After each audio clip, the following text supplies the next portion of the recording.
back. After trying to come back It's crazy. This 2 is times, crazy. it's like a month, or Yeah. what is it? So we are back. We didn't fall off the face of the earth. We took a sabbatical, a very long sabbatical. Yeah, sometimes it looks really different in here. It We've does. changed up a bunch of stuff. Everything. Y'all like my interior decorating? We need some comments on that. Yeah, would you please tell Talk us badly about Zach. Tell me how amazing I am. Yeah. Thank you, Yeah. please. All right. So today we're going to be talking about a bunch of bloodthirsty warmongers, because that's what we have for government nowadays. We're going to be talking about the Ukraine-Russia conflict, what it's looking like today, and what has gone on in the past. And in my research, I've done some research on the background of it, and I'm by no means claim to be an expert on it, but in my opinion, I'm left with more questions than answers on really what the hell is going on over there. There's a lot of misinformation out there, confusion. Yeah. So I will use this as an invitation to say if anything I say doesn't make any sense, and it seems like that I'm not getting the full picture, and there's an expert out there, we would love to talk to you. So this is just me looking up articles on the internet. So I'm going to kind of cover what I learned looking in the background, and then you can kind of talk about what's going on today, and we'll kind of meld in like that. Yeah. See what we can talk about. Okay. So I put together a timeline, which I have on here, if we can switch over to there. And on this timeline, we got all the way from when the Ukrainian Revolution of Dignity happened, right up here at the top, you can see. And then we go all the way down to, I think, 2021, 2024. Yeah, 2024. So we're going to start up here at the top, and we're going to go into why the background of this. So Do you have something you can pull up that shows what we're talking about, the part of the country that we're talking about? Right now we're talking about Ukraine. So I got a map over here, and well, these are Crimea and Donbass. Let me pull up Ukraine. I don't know if I spelled that right. Nobody judge me. Okay. I don't know if I can find a map on here. Map, Ukraine map. Images. So, it's right on the border of Russia. Here we go. Something like right North there. of the Black Sea. North of the Black Sea, right there on the border of Russia. We got Kiev, which you hear in the news a lot. And then the border of Russia runs right here. Well, we're going to be talking mainly about down here, this Donbass region, and Crimea, which is this little peninsula right there. Yeah. Okay, so this first one. Ukraine's pro-European trajectory was abruptly halted in 2013 of November when a planned association agreement with the European Union was scuttled just days before it was scheduled to be signed. The accord would have more closely integrated political and economic ties between the European Union and Ukraine. And Yankovic, I think is how you pronounce that, bound to intense pressures from Moscow, street protests erupted in Kiev and Lutsenko and Klitschenko. I don't think I'm pronouncing any of those right. So, basically what was going on and what we're going to get to down here in this article, they were going to sign deals with the European Union. They'd been allies with Russia for so long, and they went back to Russia, and people were upset about that they were going to switch from being European Union. Basically, Ukraine couldn't make up its mind. It was going to go to the European Union, and then it decided to go back to being allies with Russia more closely, and the people didn't like that. So, Crimea. no, this is Ukraine itself. It Ukraine all starts itself. with the Ukrainian War of Dignity. That's what it was over. So people started rioting in the streets. Down here it says, Yankovic signed a series of laws restricting the right to protest. And then hundreds of thousands took to the streets in Kiev in response. So the real bloodshed happened after the Ukrainian government was calling for anti-protest laws to be passed. So if you're anybody that believes in free speech, that kind of puts them in a bad spot right off the bat. Whether you agree with aligning with the European Union or not, putting in laws that restrict people from protest is It's a no-go for me anyway. So what year is this? This is going to be 2013. That's 2013. when the Ukrainian War of Dignity happened. What was brewing is that in the Donbass region and in Crimea, which were considered at that time Ukrainian territories, even though they for hundreds of years been part of Russia, were seeing the corruption of the Ukrainian government and wanting to be integrated back into Russia. They said, okay, we're tired of the, all of that BS going on over there, and we want to go back to our people because they're all ethnically Russian over there. So that brings us to the Crimean crisis in February-March of 2014. So in February-March 2014, Russia invaded the Crimean Peninsula, part of Ukraine, they say. There's a big speculation that Ukraine did not take it legally. It was just named for them. They had their own government set up. It was a completely separate republic at the time. And then annexed it. This took place in the relative power vacuum immediately following the Revolution of Dignity. It marked the beginning of the Russo-Ukrainian War. And we have a couple, you got to be careful with Wikipedia. I use it sparingly, but that's the article it's from. And then it also says Putin reclaims Crimea for Russia and bitterly denounces the West. So I went and I was just like, what is the history of Crimea? Crimea seems to be like it aligns more with Russia on most things. What was going on with the history of Crimea? And so that's when I looked it up over here. And we got geography, we got history. So if we scroll down to, in the 10th century, these coastal cities, we're talking about the ones in Crimea, were claimed by Prince Vladimir I of Kievan Rus, but Kiev was unable to retain Crimea, which fell to the Kipchaks, later the Tartars of the Golden Horde. So, if we go down to here, after it was put into the Ottoman Empire, it begun earnest in the late 17th century by Peter I, Peter the Great, and it became part of Russia's southern frontier. Frequently brought the two powers into conflict. The next 2 centuries, Russia and the Ottoman Empire engaged in a series of wars for control of the Black Sea region. So Russia got it in the 17th century. So all the way to the 17th century up until after the Soviet Union, and I can't remember where it was given.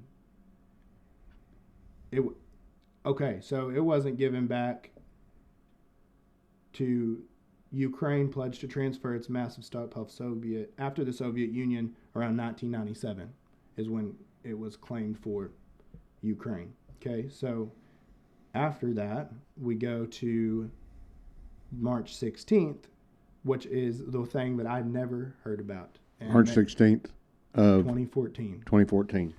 Something I never heard about, which is the Crimean status referendums.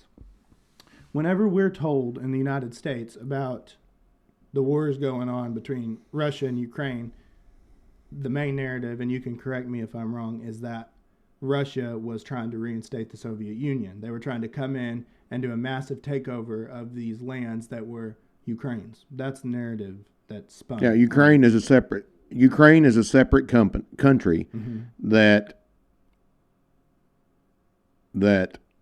Russia is just trying to come in and invade. Like if we were to take over Mexico, we're trying to take Mexico back, or Mexico was trying to take Texas and Texas back over because it was Mexican, but Texas is part of the United States. They were going to reclaim it as part of theirs, right? And it was part of the United States. That's what we hear. That's what we hear in the United States. We hear that United States is a country. And Russia says we want part of that we want part of that country. That's why it's spun. Right. But you never hear about the referendums. On March 16, 2014, they held a vote for Crimea in light of the Crimean crisis. And like I say, you have to be careful with Wikipedia, and I'll show you everybody an example in a minute of why you have to be.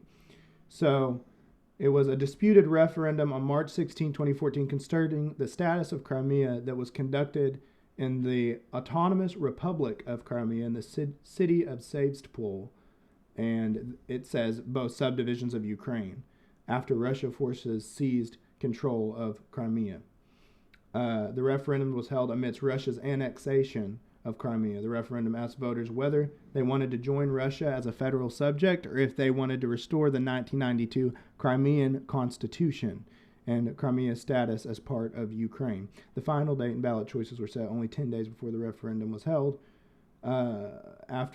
Before, during, and after the referendum was proclaimed, the Crimean Peninsula saw Russian soldiers take over public buildings and Ukrainian military installations. When the referendum was proclaimed, the Mahis Crimean Tatar people called for a boycott on the referendum. Okay, so Wikipedia is obviously going to be mainstream, so they kind of spin that on it. But what they could not spin was the voting number and how many people voted to go back into Russia. The official result of the Autonomous Republic of Crimea was a 97% vote for integration of the region into the Russian Federation with an 83% voter turnout. So what they tried to say, and we'll see later, is that there was problems with this because the Russians were there intimidating people to try to vote to go back into Russia. Because if you can see right up here on the pictures, it shows these guys with guns right here. Okay, there's guys there with guns, so they're intimidated to vote a certain way. Well, if you think about this logically, how hard is a 97% vote hard to fake? Like if they were really going to try to mess with the voting, 97 is too big a number for me to even. It's 97 of 83%. Of 83%, which is a voters. Massive number. We don't get 40% of the United States to vote. That's a massive number to fake. To assert that number, even if it was off a little bit, would still be a huge massive win. Huge win. It's an unheard of landslide. No way they could have. There's no way they could have faked that. Okay, so something similar happens in the Donbass War. The Donbass War, war in Donbass, also known as Donbass War, was a phase of the Russia-Ukrainian War in the Donbass region of Ukraine. The war began in April 2014 when a commando unit held by Russian citizen Igor Girkin seized Sloviansk in Donetsk Oblast. The Ukrainian military launched an operation against them. The war continued until subsumed by the Russian invasion of Ukraine in 2022. And that's what we all heard of. They were trying to reinstate the Soviet Union. In March 2014, following Ukraine's Revolution of Dignity, anti-revolution and pro-Russian protests began in Ukraine's Luhansk and Donetsk Oblast, collectively the Donbass.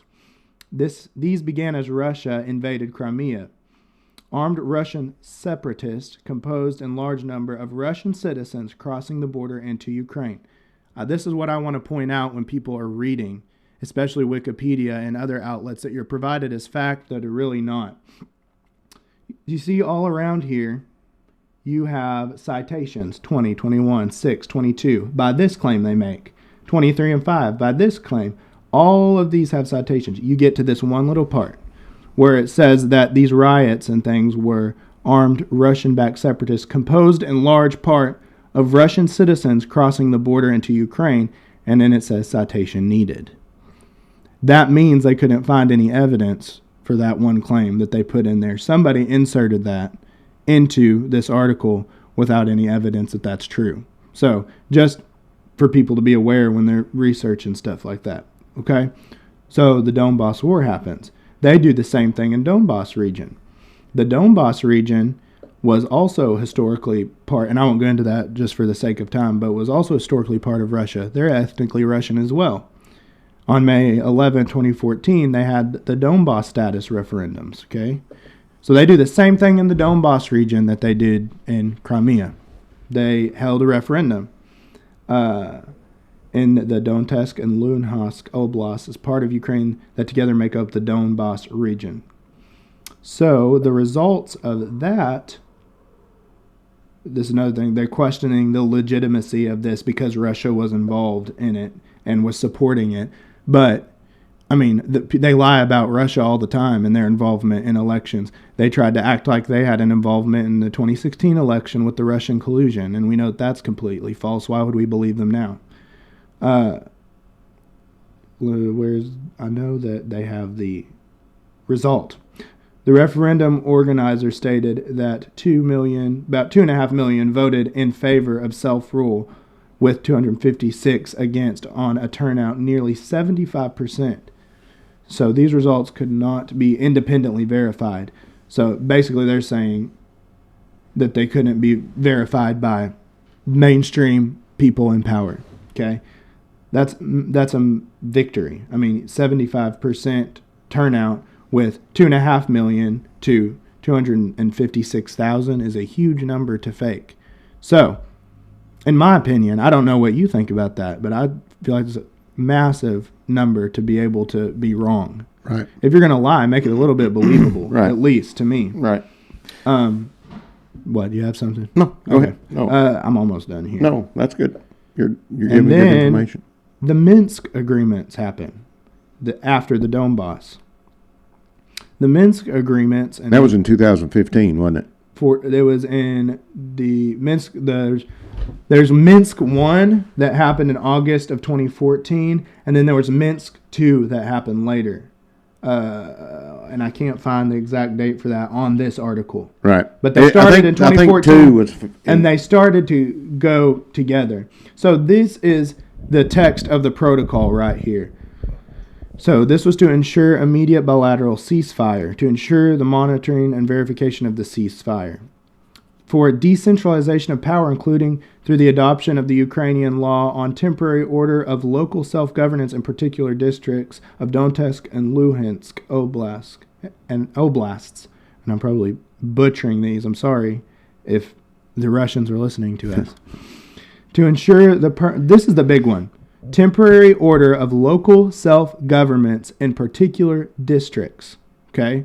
That's big. That's saying that in the certain districts that are called for in this Minsk agreement, you're going to allow self-governance. Okay?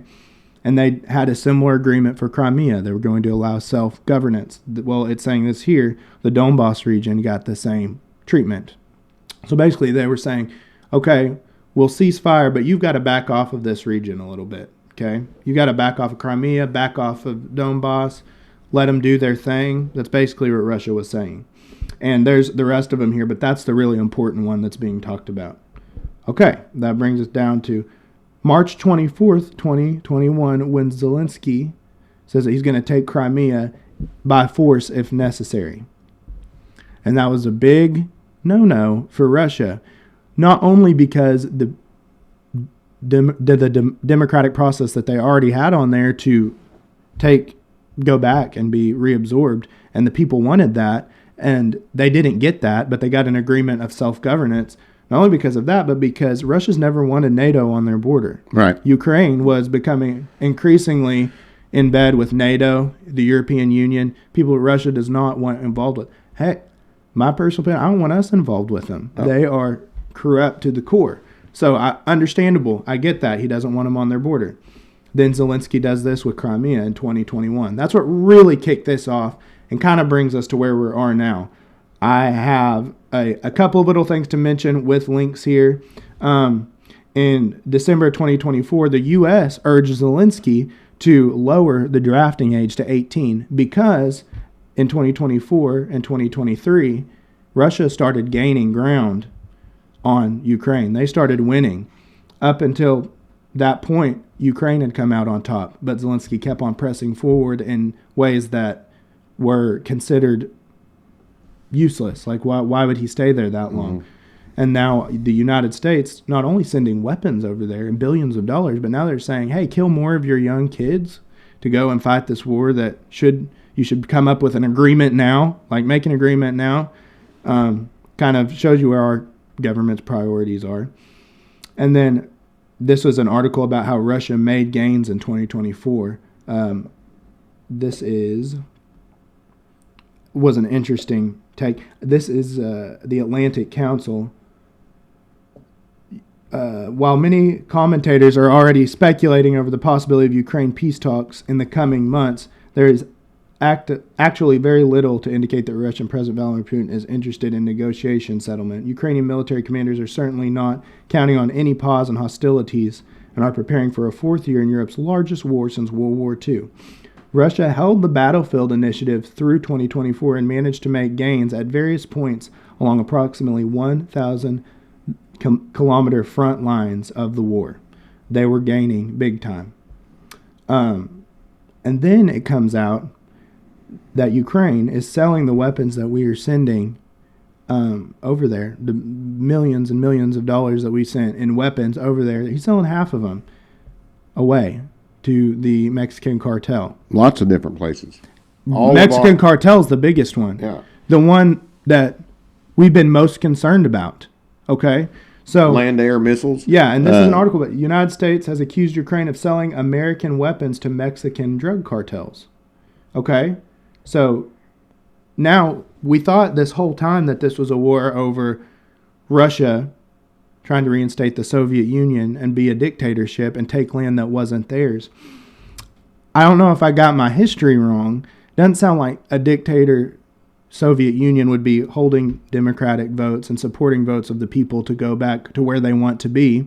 One thing I didn't read is that during, up here at this first article, during the Ukrainian Revolution, Russia supported the Ukrainian economy by buying its products so that they didn't fall through. So they have that, they have the votes, and we learn that actually it was Ukraine that was trying to silence free speech in the very beginning of this whole conflict. It was Ukraine that marched back into Crimea and tried to repossess it after they agreed that they would let them govern themselves, and we had the independent Republic of Crimea, and Zelensky said he'd do it by force if necessary. And it's Ukraine that was against all of these votes to be reabsorbed. And then you learn just the cherry on top, that they're selling half of our aid that we're sending to them, to our enemies, people that are invading us at our southern border, and others. So that brings us to where we are now. Look up aid, U.S. money sent to Ukraine. U.S. money sent while to I do a little bit of talking. You're kind of chatty today. I was mad about this, let me tell you. And I didn't quite find all the answers, but hopefully this empowers everybody out there to find their own questions. Hold these people accountable that are doing this stuff in your government. Hold them accountable to what they are sending their money to and supporting and what they know about and aren't telling us about. Have these questions. Because this all ties into the USAID, the destabilization of Ukraine.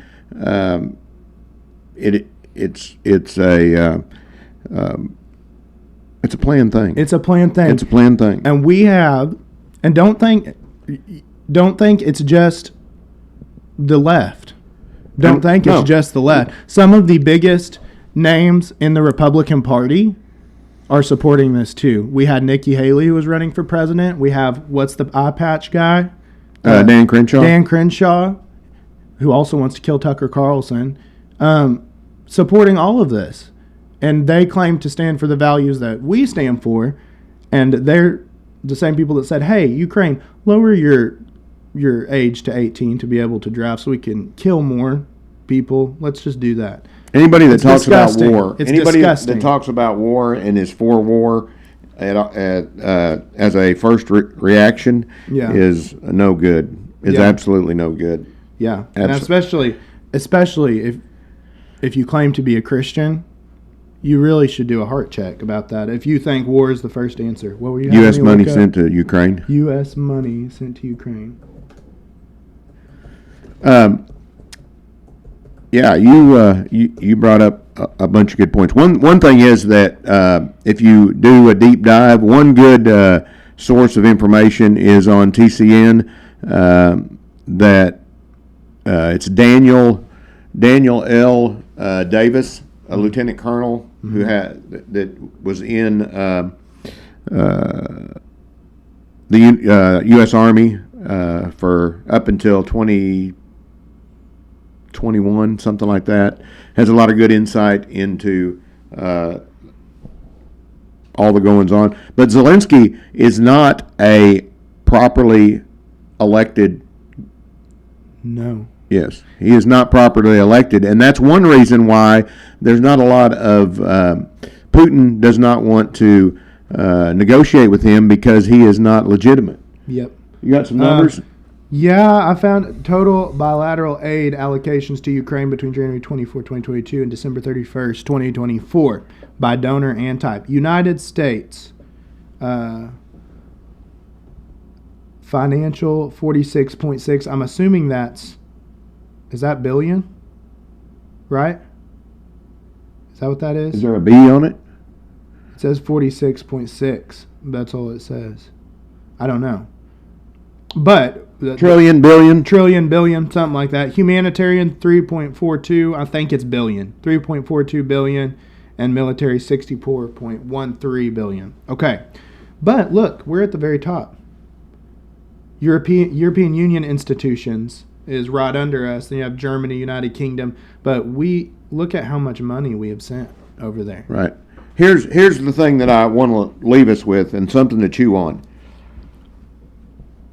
We want a strong military for the United States. That should be America first, should be our plan.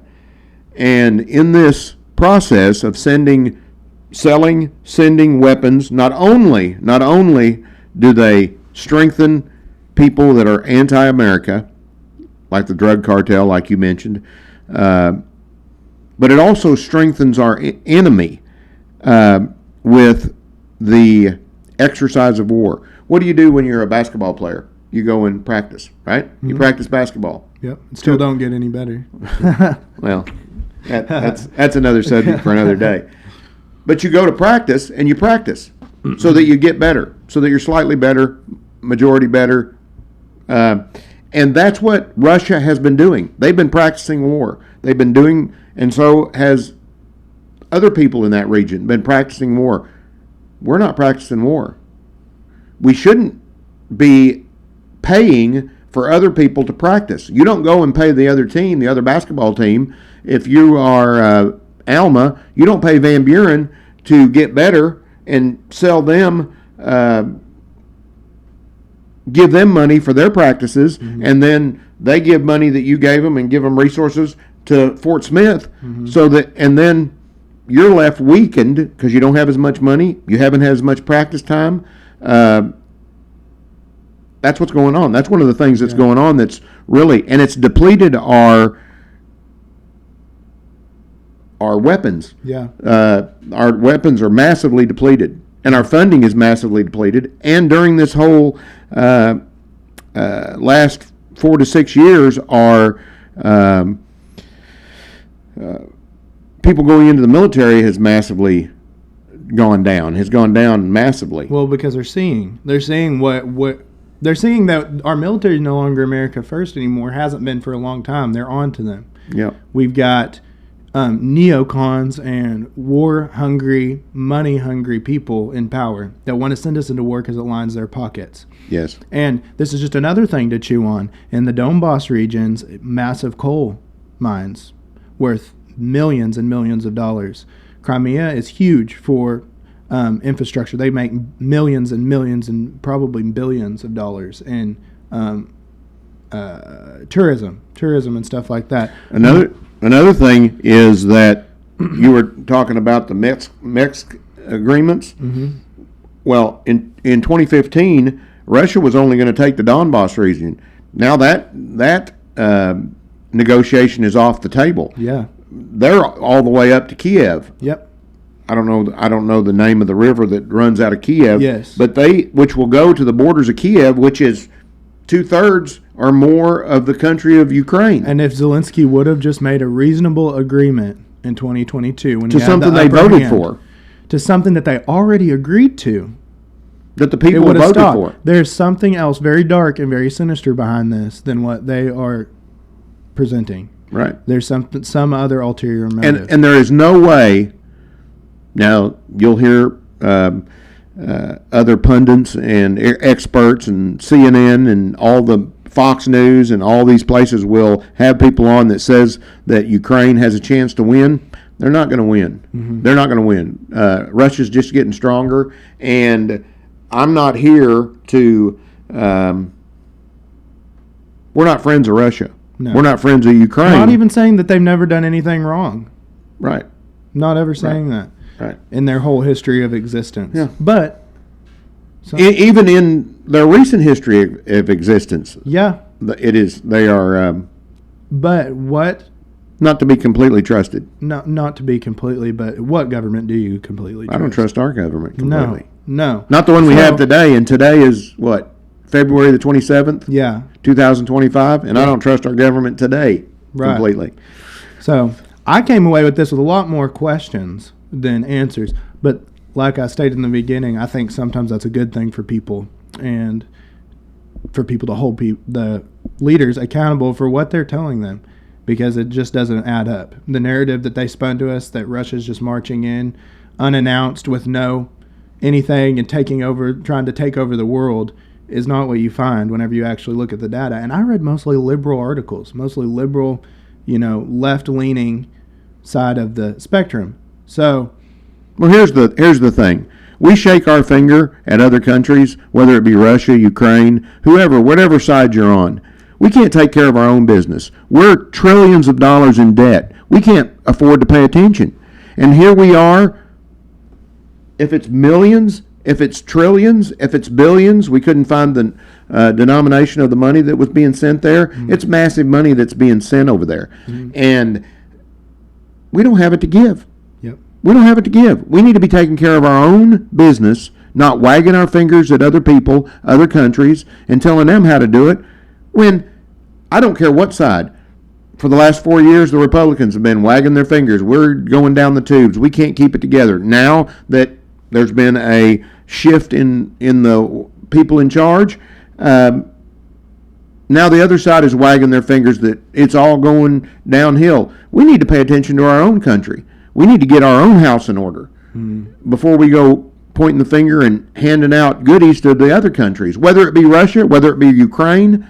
Let them take care of their own, and don't go over there helping either side pick a fight. Yeah, let them work it out. Let them work it out, like we do when our kids are trying to. When the neighbors are having trouble down the road, we don't go down there wagging our finger at what they should do. We let them work it out. Yep. Yeah. Yep. Ask questions. Hold your leaders accountable, even the ones that say they're conservative. We got a big epidemic of fakes. And lying is the biggest problem in our world. Always has been, always will be. Stay on to them. We're not gonna relent from finding the truth, and you shouldn't either. And we need to. That's what we're trying to do, is spread it. So, make you think. Comment. Please email us if you're an expert on what's going on over there and want to talk about it. We want to talk to you. Straighten us out. Come in here and straighten us out. I just got off of work. I'm not a war expert. I'm a construction worker. So straighten us out. We want to talk to you. And I think I don't got anything. It's good. I talk too much. You were chatty today. I was chatty today. But we will see you next time.